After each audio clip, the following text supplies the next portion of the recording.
I had kind of a graced encounter just a few hours ago at the intersection of Hiawatha and Lake. It's a very long red light there, one of many long red lights on Lake Street, but specifically that one at that big intersection.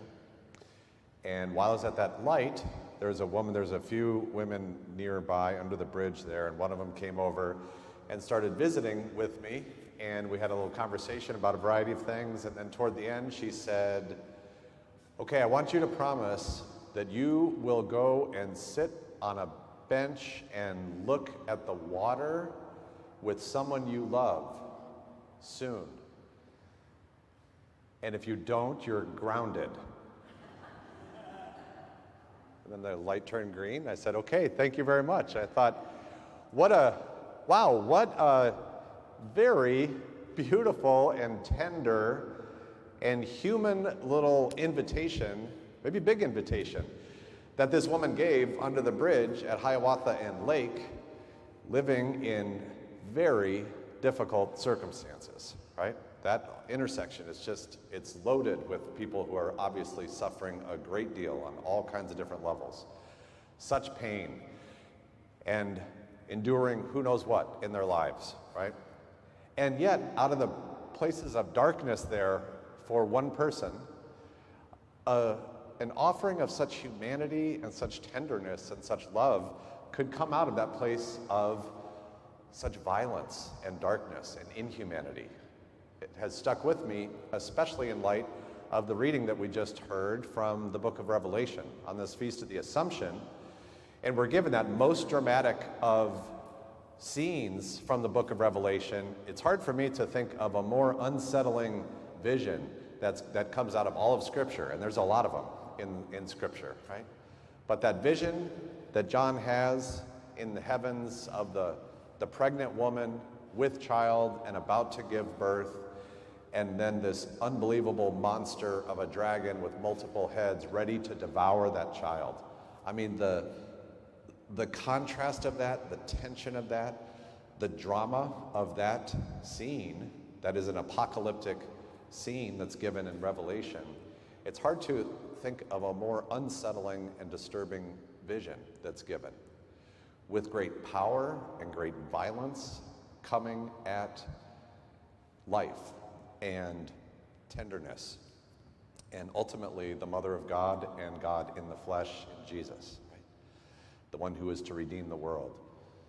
Such fragility and such violence posed right next to each other. And it is that drama of salvation that we pause for a moment during this Feast of the Assumption to step back and to consider. And really that whole book of Revelation. There's a lot of wild things in there that I don't quite understand all of it. I do remember one bit, though, from my theology class with a great New Testament scholar, Dan Harrington, who is a master, but he also said, look, the thing that you need to know about the book of Revelation is God wins. There's a lot of ups and downs, and there's a lot of wildness, and there's a lot of craziness and violence and falling of empires and rising of new ones and complexity and socio-political things. And in the end, God wins.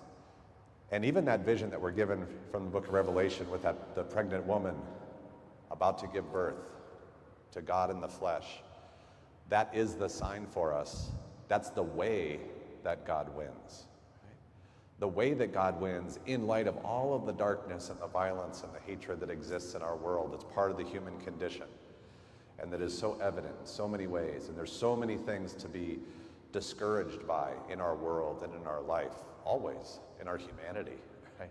There's so many reasons to be discouraged, and there's so many reasons to want to flash back with even greater strength and greater anger and greater violence sometimes. And that's not the way forward, obviously. The way that the God who actually wins operates is by way of that young woman in Nazareth, quietly minding her own business, opening up to the presence of God in her life. She's ready for that invitation from the angel Gabriel to say yes to who knows what. And even that tender gospel that we just heard of the visitation. After she receives that good news, not only for herself, but for her kinswoman Elizabeth, the first thing she does is to go spend time with her cousin, and in that visitation, in that very tender and beautiful and powerful moment, the children in both of their wombs leap for joy with life, right? And the very same boys in their wombs will end up going to their death later, of course, right? And that's part of the drama of salvation as well.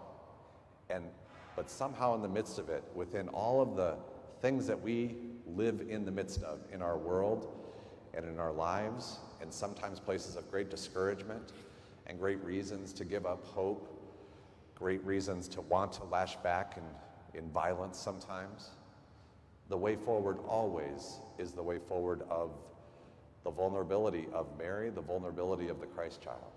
God who takes flesh, who allows himself to become vulnerable by taking flesh, and allowing himself to be made vulnerable on the cross too, in offering his life, for our salvation. One way or another, it seems to me, the backdrop of this drama of salvation that we continue to be a part of, maybe in a very small but powerful way, the way forward for all of us is one of tenderness, one of vulnerability, one of love. Whether we're talking about the woman from chapter 12 of Revelation, or whether we're talking about the woman under the bridge at Hiawatha and Lake, let those be encouragements for us to live our lives in such a way that we operate out of a vulnerable and heartfelt love on a day-to-day basis, and in so doing, find our true salvation.